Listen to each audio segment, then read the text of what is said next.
Moltes gràcies, presidenta. President, potser el hàmster ha sortit de la roda, però sembla que està encara una mica marejat. Mireu, hem tingut uns dies bastant trepidants. President. En pocs dies vostès ens han intentat col·locar d'una manera força maldestra una reforma del reglament, ens han anunciat una successió, 3, si no n'hem perdut el compte, de fulls de ruta diferents i finalment quan hem tingut un dictamen del Consell de Garanties Estatutàries que qüestionava l'utilització d'una via unilateral per a la celebració d'un referèndum, hem sentit moltes veus que ens diuen que no en faran cas.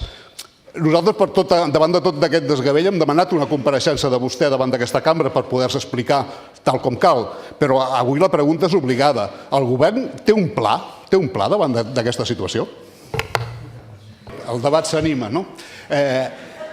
Aviam, jo no sé si vostè confon un pla amb una mena de ruta de col·lisió mentre va tocant l'orquestra del Titanic, perquè aquí comencem a sentir un seguit de coses que comencen a preocupar-nos seriosament.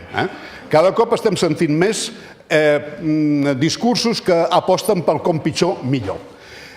No sé, aquí em sorprèn sentir en boca de persones que són gent d'ordre i partits moderats la reedició de teories que són de l'extrema esquerra de maig del 68, dels maoespontaneistes. Provoquem una reacció irada de l'Estat que així segurament es radicalitzarà el poble i aconseguirem els nostres objectius. Això és pur aventurisme, pur aventurisme.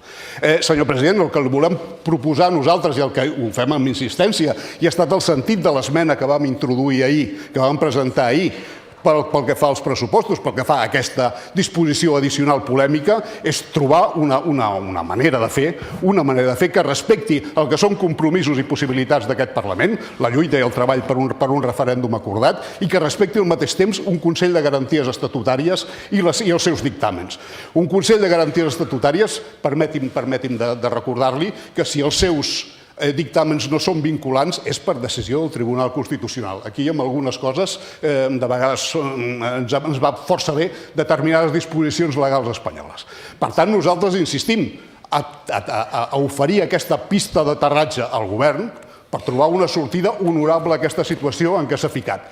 Ara, tenim ja el costum que quan oferim nosaltres pistes d'aterratge, alguns en el seu camp les bombardegen sistemàticament.